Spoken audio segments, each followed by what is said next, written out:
komunitas pesantren menjadi sesuatu yang menarik bagaimana saat kemudian terjadi liberalisasi proses pendidikan. Dan hari ini kalau orang tua nggak nyantrikan anaknya, itu rasanya nggak. Ini selalu kalau kita di penghujung ada 3 pertanyaan. Ini kuis Pak. Salaf apa modern? Salaf. Pak Tua. Politisi atau kiai? Kiai.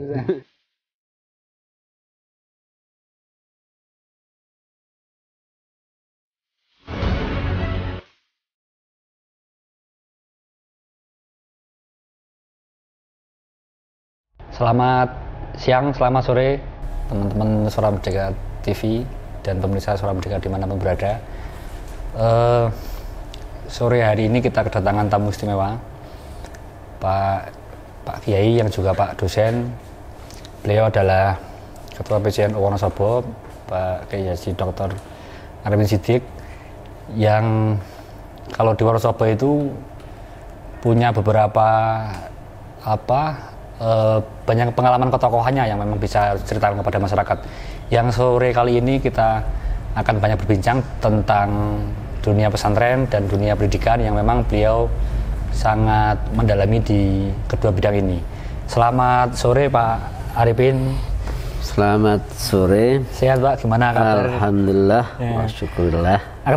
Aktivitas terakhir apa ini Pak yang di era pandemi ini yang memang kan sudah lama ya, beberapa sekolahan libur, kampus libur. Kebetulan pesantren juga sudah mulai masuk sehingga ngajar biasa, terus yang kedua ngajar daring ya. Terus kadang ya karena beberapa sekolahan yang kita bareng-bareng ada di dalam kegiatan juga sudah mulai aktif, para guru sudah mulai aktif karena ya kontrol bareng-bareng. Sampai hari ini nanti ada nggak rencana untuk normal kembali, terutama di Wonosobo ya? Beberapa kan memang santri dari luar kota, kemudian kampus juga dari banyak luar kota. Sudah ada nggak rencana itu memang dibuka secara normal kembali agar pendidikan ini ya kembali normal seperti semula? Ya, sebenarnya ini aspeknya kan banyak hal ya, tidak semata-mata karena persoalan pendidikan, tapi juga persoalan ekonomi, juga sosial menjadi bagian yang menyatu di dalamnya. Dan alhamdulillah Wonosobo mungkin mulai pertengahan Juli kemarin, pesantren dan pendidikan keagamaan khususnya karena mengacu pada keputusan bersama 4 menteri bahwa pondok pesantren dan pendidikan keagamaan maka sudah melakukan proses kegiatan sebagaimana biasa, hanya masih tetap menggunakan protokol kesehatan. Itu ya.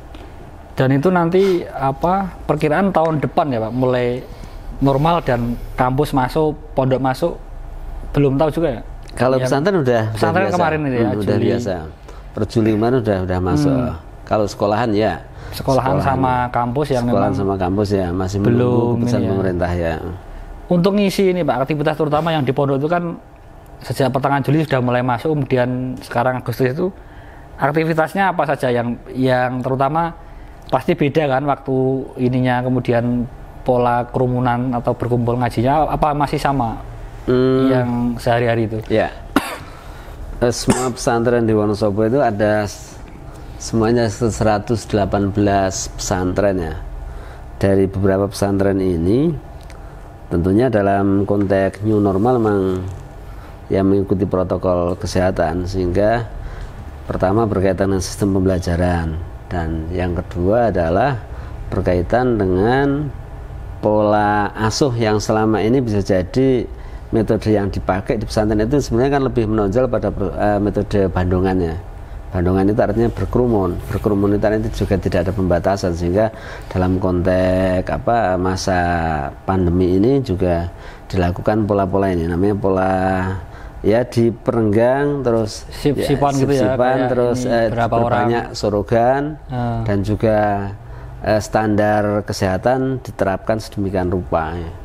Itu nggak menambah jam ini Kak? Biasanya kan ngaji sore sama malam, berarti ini kan harus durasinya sama, tapi ini durasi hariannya. Hampir semua pesantren ya mengalami, tapi nggak begitu signifikan sekali. Karena pesantren kan sebenarnya waktunya itu masih ada waktu yang bisa dimodifikasi demikian rupa. Masih luas ya Pak Masih secara luas, ini ya, tidak kaku terhadap jam-jam tertentu. Dan pesantren biasanya batas jam malamnya kan tidak terlalu ini, tidak seperti model-model sekolah formal. Artinya bisa larut malam pun tidak masalah. Kalau menurut Pak Ketua, itu kan sejak awal sebenarnya beberapa pondok itu kan sudah masih masuk ya, kemudian ada mulai ramai pandemi, kemudian disuruh libur. Idealnya itu harusnya mereka tetap masuk, otomatis terkarantina di pondok, daripada yang sekarang itu kan suruh libur terus pada pulang balik ke sini. Ada yang di zona merah kayak di Jepara, di Kendal, di Semarang itu kemudian balik ke sini kan terus kena ini ya. Idealnya gimana Pak? Sebenarnya? Ya, idealnya kalau kemudian orang tua itu tidak ada rasa khawatir dan mengizinkan, idealnya malah justru lebih efektif dan lebih tertata sedemikian rupa dan protokolnya bisa kepakai tetap masih di pesantren. Kepasangkan terkarantina sendiri otomatis ya. Pulang kan malah kadang yang semaunya itu sebenarnya diatur sedemikian rupa, tapi kan malah bebas. Kemudian ketemu dengan banyak orang yang juga tidak steril, berbeda dari pesantren sebetulnya. Iya, oke. Skenario pendidikan tidak ada masalah, kemudian pola ini ke pesantren juga tadi ya model sip-sipan, kemudian ada sorogan agar tidak ini ya kerumunan. Terus kemudian ini Pak, selain pesantren kan Pak Arifin juga di NU, apakah mengganggu aktivitas pengajian teman-teman di NU, karena kan beberapa kali muslimat punya rutin ini kan pengajian rutin, kemudian beberapa sejauh ini gimana untuk antisipasi itu Pak? NU kan banyak ya, artinya NU LDNU ngurusi berkaitan dengan persoalan dakwah, RMI ngurusi berkaitan dengan persoalan lembaga pendidikan di pesantren, Ma'arif ngurusi lembaga pendidikan formal, dan juga ada Muslimat, Fatayat, Ibnu, yang itu semuanya sebenarnya semua kegiatannya itu melibatkan massa. Ini yang kemudian memang dengan adanya pandemi itu sangat berdampak ya terhadap aktivitas sekali. Sehingga kita sampai hari ini pun kegiatan-kegiatan yang sifatnya itu menghadirkan massa belum kita izinkan. Kecuali yang bentuknya rapat misalnya dalam kondisi yang terkontrol dan jumlahnya sedikit, juga space untuk kegiatan itu cukup luas sehingga ini proses bisa jalan. Tapi di luar itu kita belum masih ini ya, kalau pengajian terbuka belum diizinkan ya Pak. Belum. Terus ini selain rapat yang kegiatan NU kan lebih banyak sekarang, hari ini kan masih ya ziarah ke makam-makam wali itu nampaknya beberapa kali saya amati berjalan.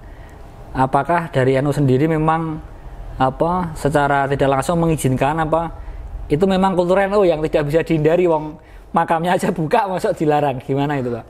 Karena ramai juga di medsos itu sampai dibikin NU taat protokol kesehatan, itu kan artinya untuk bilang begitu. Kalau di NU sebenarnya hari ini ya sebagaimana keputusan pemerintah bahwa NU harus mengikuti protokol dan aturan berkaitan dengan penanganan COVID-19.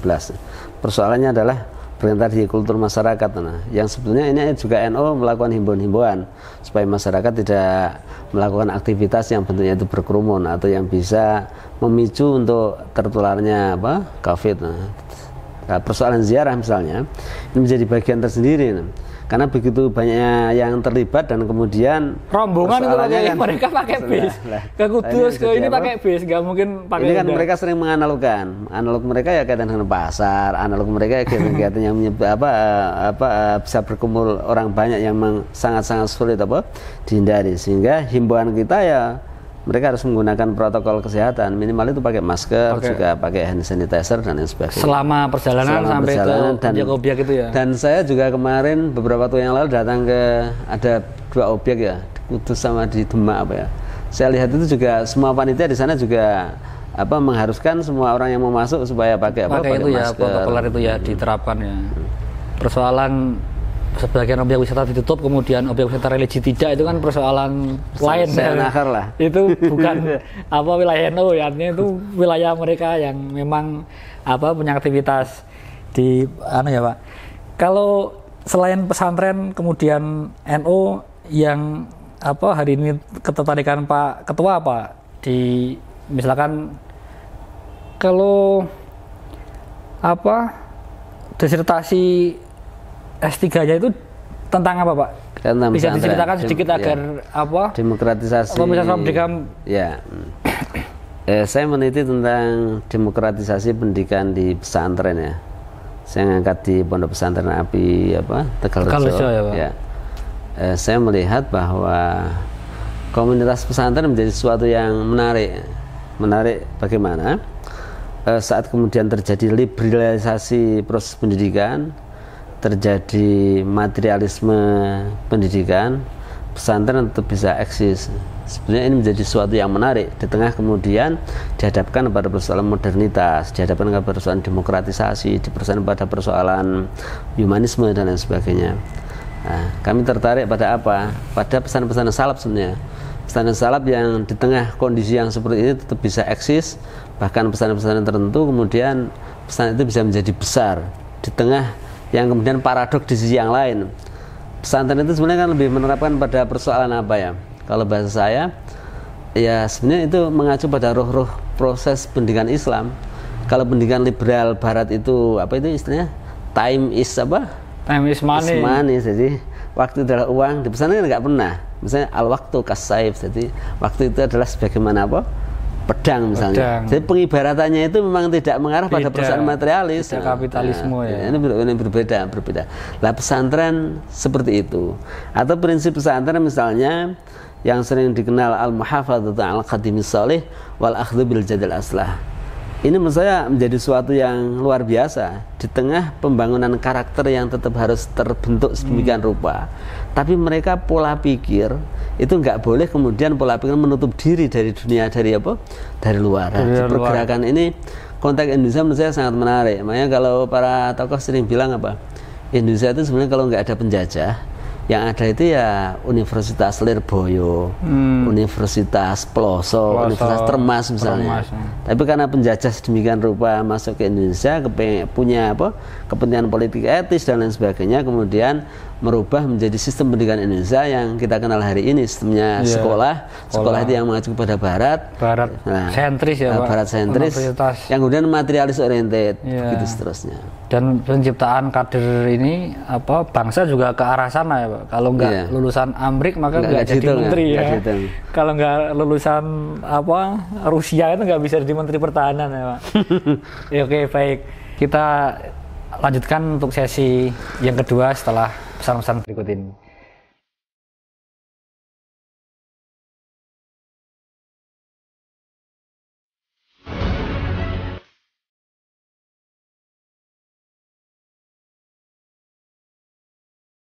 Oke, terima kasih pemirsa Suara Merdeka TV dimanapun berada.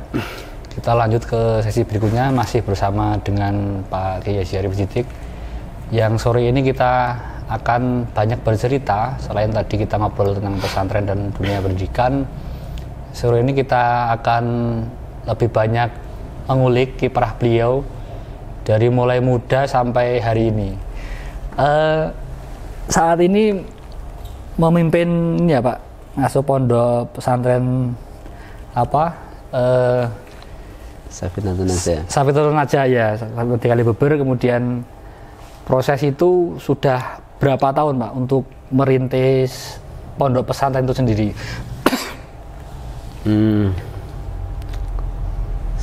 Pesantren itu karena nggak jelas ya. Mulai awal memapakan pondasi inilah. Ya, mulai untuk benar-benar mengajar di santri Pak. Saya itu kan nderek Mbah Mun mulai tahun 88 ya, 88 sampai ya tahun 2004-an lah sampai Mbah Mun kemudian sido. Itu artinya apa? Saat saya sudah punya rumah di Kaliber, saya juga tetap masih dari Mbah Mun dan masih ngajar di pesantren Al-Azhar ya, kalau malam hari dan sore. Dan artinya apa? Bahwa pasca itu kemudian ada 1-2 anak yang ikut. Saya sebenarnya tidak, sebenarnya saya tidak sejak awal nggak pernah punya konsep untuk untuk ada pesantren begitu. Hanya karena ada anak 1-2 kemudian bareng, kepengen makan bareng, kepengen jadi satu rumah, lama-lama terus tambah begitu ya, akhirnya kita bikinkan kamar sendiri ya, begitu setahap demi setahap. Itu tahun 2006 ya, 2007 Nana. Jadi mulai dari begitu mulai dari begitu, dan itu setahap demi setahap ya. 2006 berarti ya, 2006 mulai ini ya, ada bibit-bibit untuk ngajar santri secara tidak langsung tadi ya. Kalau di bersama dengan Mbah Mun sendiri selama apa Pak, dari mulai nyantri benar-benar awal-awal nyantri dengan Mbah Mun sampai kemudian beliau meninggal? Ya, saya nyantri sama Mbah Mun itu mulai tahun 88 ya, semenjak berdirinya Unsik, karena kebetulan saya masuk Unsik. Saya sebelumnya di pesantren Salaf di Magelang. Di Magelang ya. Di Magelang lah. Karena saya dari Mbah Mun, terus kemudian saya belajar tentang bagaimana menghafal Al-Quran, dan saya banyak dididik oleh Mbah Mun tentang bagaimana setahap demi setahap belajar, dan saya mengalami masa mungkin riyadhah versi saya. Saya itu selama masih di pesantren dulu, saya jarang makan di warung. Ya bisa jadi persoalan di duit, persoalan tetapi di pondok terus ya, masak sendiri. Masak sendiri, dan di Al-Azhar kan enggak banyak anak yang masak. Sendiri. Enggak banyak yang masak sendiri. Tahun 88 rata-rata itu. Jajan. Lah saya dengan beberapa teman, ada 2 teman yang polanya mungkin hampir sama dengan saya. Dan itu saya lakukan sampai saya selesai kuliah lah. Pola yang saya lakukan begitu. 88 sampai selesai kuliah itu ya. Masih di pesantren dan saya masak sendiri ya. Riyadhah tadi semua itu tadi. Dan jarang makan di jajan juga, karena mungkin bisa jadi pesantren di duit terus saya nggak punya uang. Dari Mbah Mun itu kemudian sebelumnya di Magelang, nyantri di Magelang, kemudian nyantri di Mbah Mun 88 itu sampai jadi kabarnya pernah jadi lurah pondok juga ya. Itu proses berapa tahun untuk memimpin skala kecil di pesantren? Saya jadi lurah pondok tahun 96-an lah. 96 ya, 8 tahun dari masuk itu, kemudian 96 ya. Dipercaya Mbah. Waktu itu berapa santri Pak? Jumlah yang ada di santri sudah di angka 3.000-an lah. Saat itu ya. Sudah 3.000. Dengan 3.000 santri, Pak Ketua jadi lurah selama berapa periode Pak? 2 periode. 2 periode ya. 2 latihan aja. Yang bisa dipetik pelajaran terutama Pak saat itu, atau bisa mungkin di masa kini, dari belajarnya dengan Mbah Mun apa yang pertama latihan nyunggi derajat bahasa saya itu. Jadi kadang Mbah Mun itu kan orang yang low profile ya. Low profil, beliau itu kalau ketemu dengan santri masih ngelatih pakai bahasa Jawa. Kalau santrinya malu ambil makanan, Mbah Mun yang nyodor-nyodorkan, memaksa. Ini menurut saya pembelajaran yang luar biasa. Sehingga Mbah Mun juga sering ngendika misalnya khairun nas anfa'uhum linnas. Baik-baiknya beliau bahasanya begini yang sering sampai ke saya itu. Nek biasa ngurusi wong, nanti akan diurusi orang. Atau bahasanya kalau biasa berkhidmah untuk masyarakat, maka nanti banyak yang akan membantu untuk menyelesaikan masalahnya. Dan itu mungkin saya baru terasa belakangan ini. Ternyata ya. Terus yang kedua itu, karena Mbah Mun itu adalah ulama di bidang Quran, beliau sering ngendika yang kemudian belakangan ini sering ditulis itu ngajio walau seayat, senajan 1 ayat tapi kudu tetep deres. Dan itu menurut saya hal yang penting untuk membangun motivasi untuk tetap istiqomah. Kita ini jarang adanya. Kita ini mau deres nek ana kancane. Mut-mutan. Kalau enggak ya enggak lah. Lah ini kan tapi prinsipnya beliau walaupun sedikit tetapi harus tetap istiqomah. Ini pelajaran-pelajarannya. Terus yang selanjutnya karena beliau itu adalah ulama yang multi dimensi menurut saya, politisi juga sekaligus sebagai pemimpin umat, yang diurusi adalah masa dari yang terkecil sampai yang kemudian sampai heights politik skala nasional. Ini kemudian memunculkan pola-pola pikir beliau itu adalah berpikir dari hal yang sederhana kemudian dibawa kepada kemaslahatan umat orientasinya. Sehingga dulu misalnya Mbah Mun sering ngendika bagaimana caranya masyarakat Kalibeber yang kondisi untuk kebutuhan makan aja sulit, bagaimana supaya tidak menjadi kesulitan.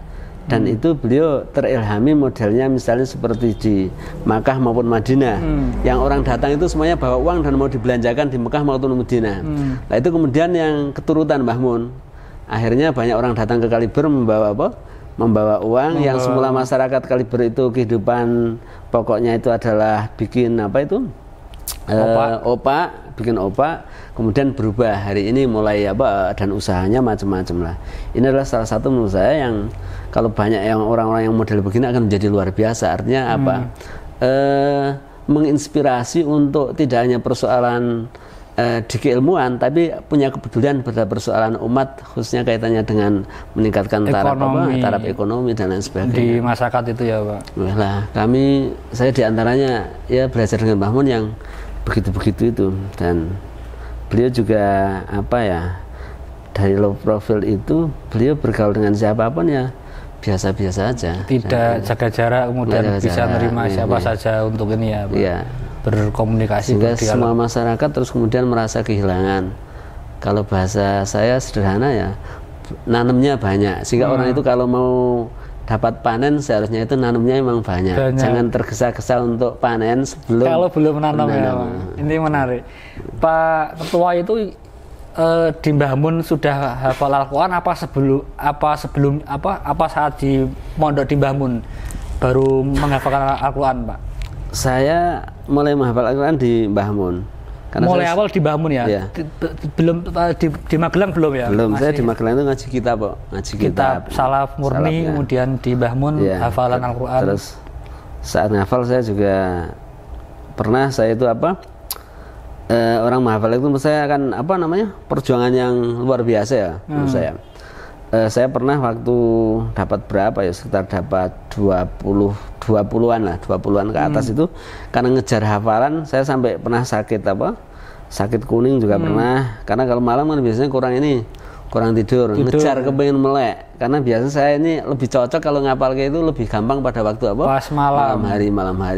Butuh berapa tahun Pak? Saya cukup lama, saya hampir berapa? Itu untuk 3,5 lah. 3,5 tahun ya. 3,5 tahun. Sudah selesai di 3,5 tahun. Jadi itu sebelum jadi lurah apa ini jauh sebelum jadi lurah apa sudah? Sebelum memang sudah diniati ngaji ini ya, menghafalkan akan di Mbah Mun itu ya. Iya. Sama ini Pak, ini yang terkenal dari Mbah Mun kan salah satunya awak dinggo rusak ora di itu bener ada nggak? Iya, benar itu juga. Itu saat apa, Pak? Jadi Mbah Mun biasanya begini, ngendika begitu.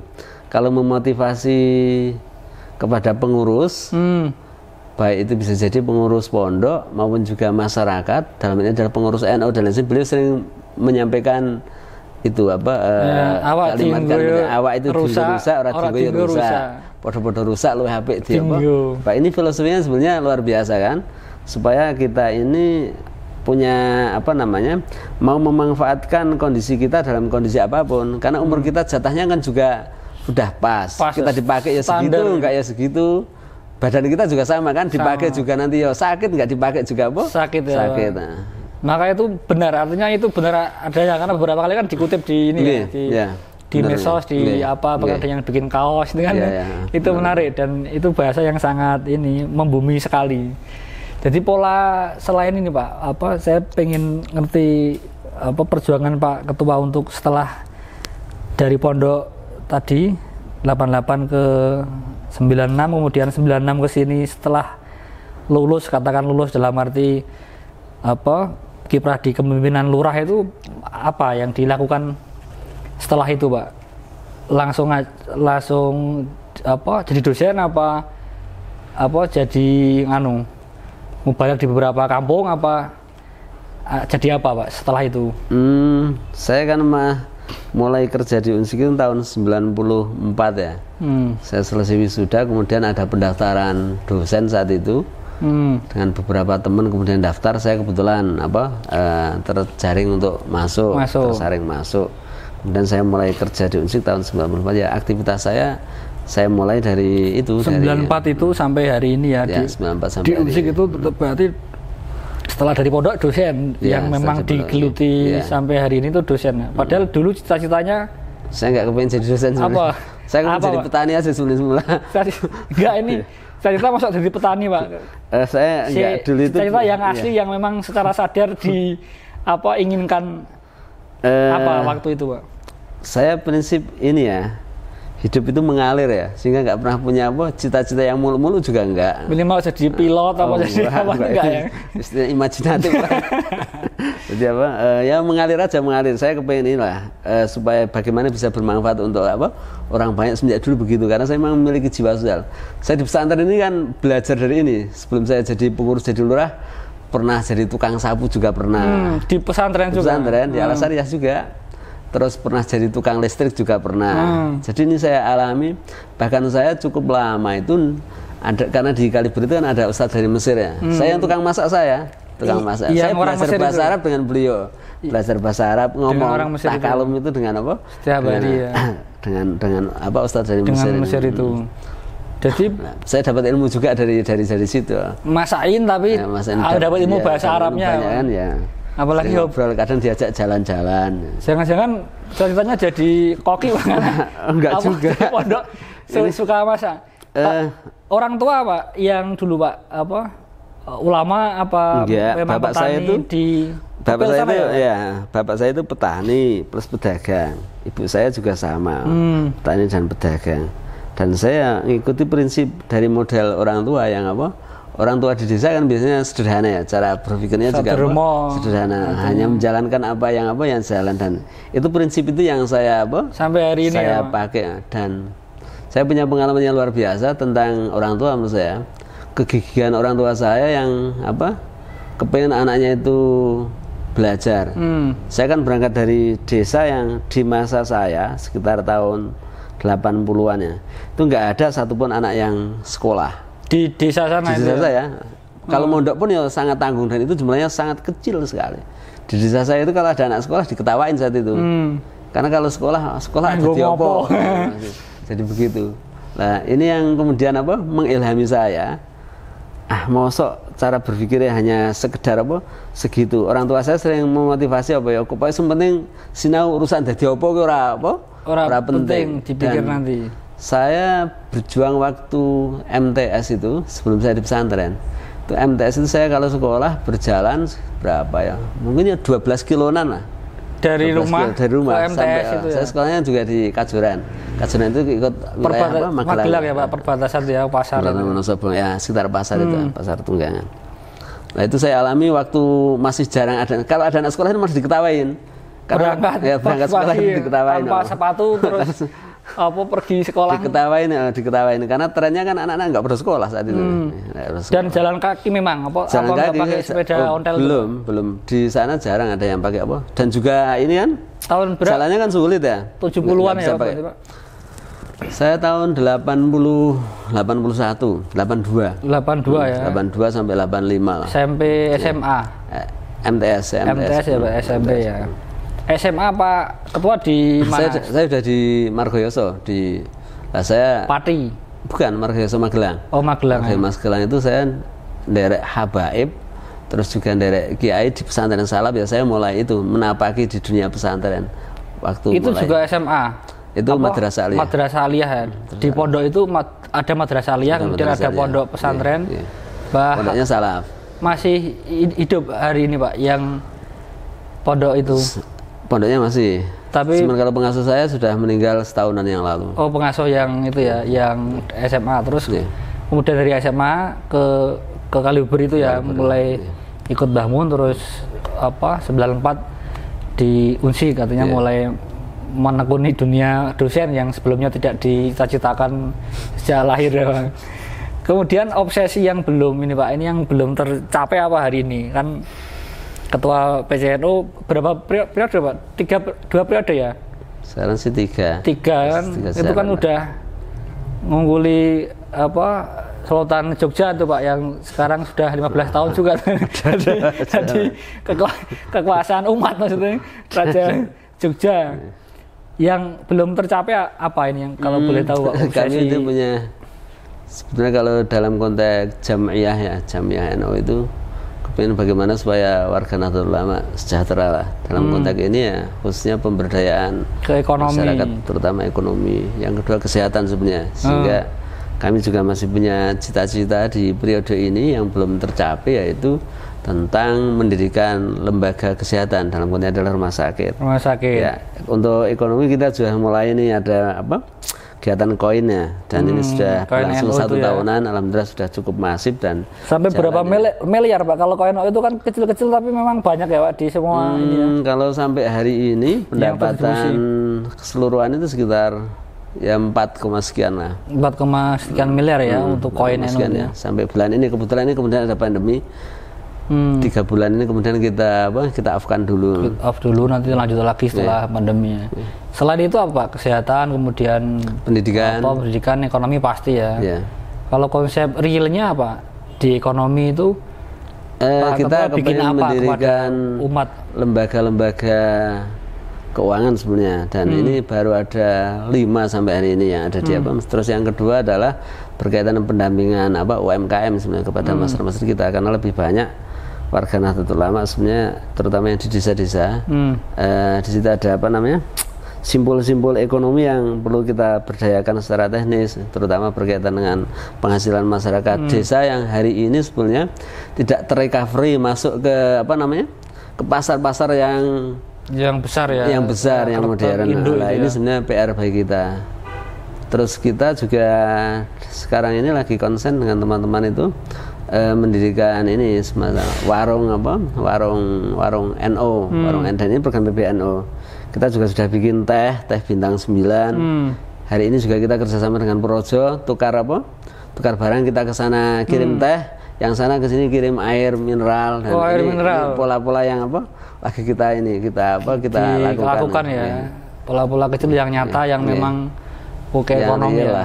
Kalau rumah sakit nanti sudah ada tempat yang memang disiapkan kalau untuk kesehatan. Teman-teman yang membidangi di ini, tim yang membidangi lagi memilih beberapa lokasi, cari lokasi yang yang ada beberapa titik lah yang di ini.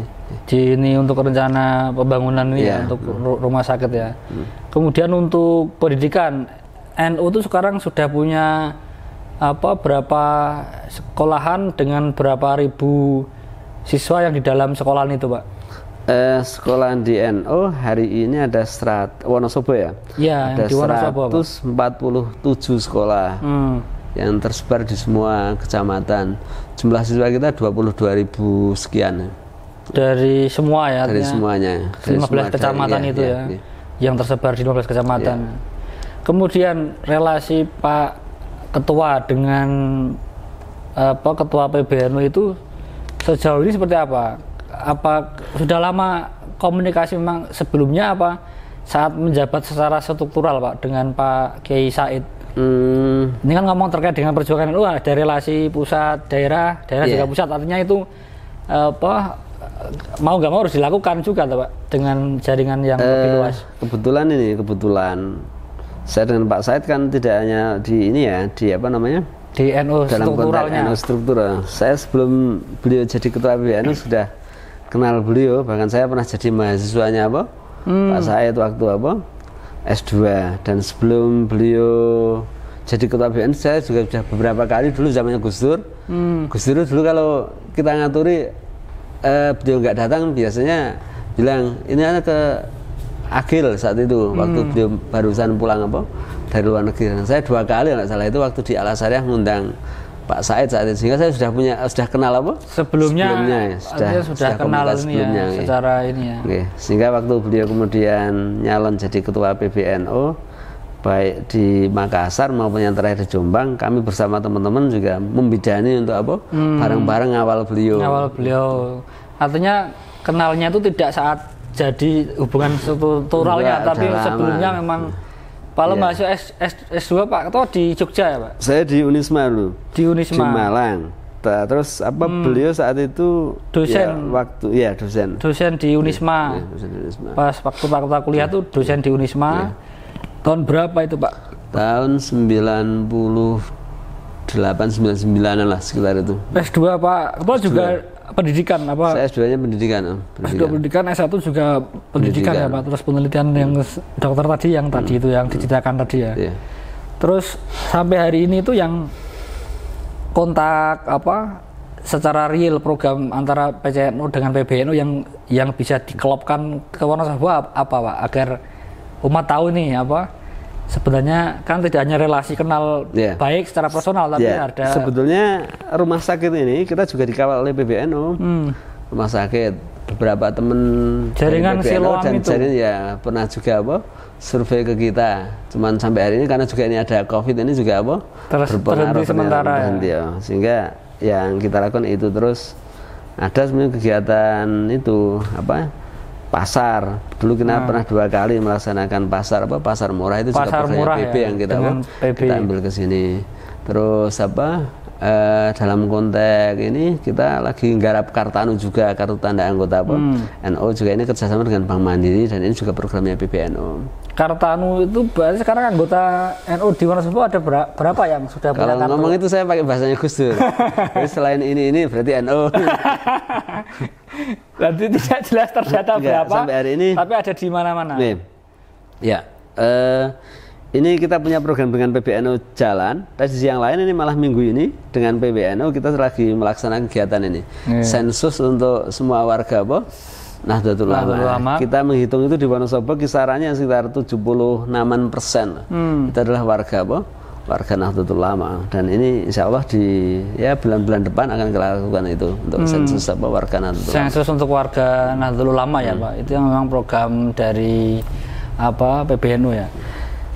Selain kiprah Pak Ketua di dunia pesantren yang sampai hari ini memang PCNU yang setara dengan Raja Jogja yang 3 periode ini, peninggalan-peninggalan itu sudah banyak ya. Ada kampus terus ada Al-Madinah, ada beberapa kantor. Sekarang punya berapa kantor Pak? Kalian di Kaliber Ketinggian itu juga kantor PCNU ya yang punya ruko-ruko itu ya.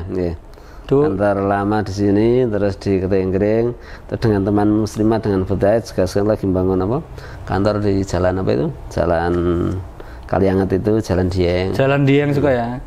Rencana ada nggak Pak bikin kantor UMKM di semua kecamatan? Kalau kayak di Kadin kan ada Kadin Center ya, itu ada rencana ke sana nggak? Konsepnya bangunan gedung NU yang sekarang ini memang ini kan semua kecamatan sudah punya kantor ya, sehingga konsepnya itu secara real bahwa kantor itu yang bawah memang untuk kepentingan usaha. Usaha itu sebenarnya juga untuk kepentingan memasarkan produk produk UMKM ya, UMKM di komunitas umat NU itu ya. Mungkin ini terakhir Pak, banyak sih tokoh-tokoh yang memang lahir dari pesantren, baik tokoh daerah maupun tokoh-tokoh yang di nasional. Sebenarnya pendidikan di pesantren itu memang sudah seharusnya begitu menjadi tokoh, atau memang ada faktor lain Pak, atau faktor mungkin keikhlasan orang berbakti kemudian memang layak ditempatkan secara derajat.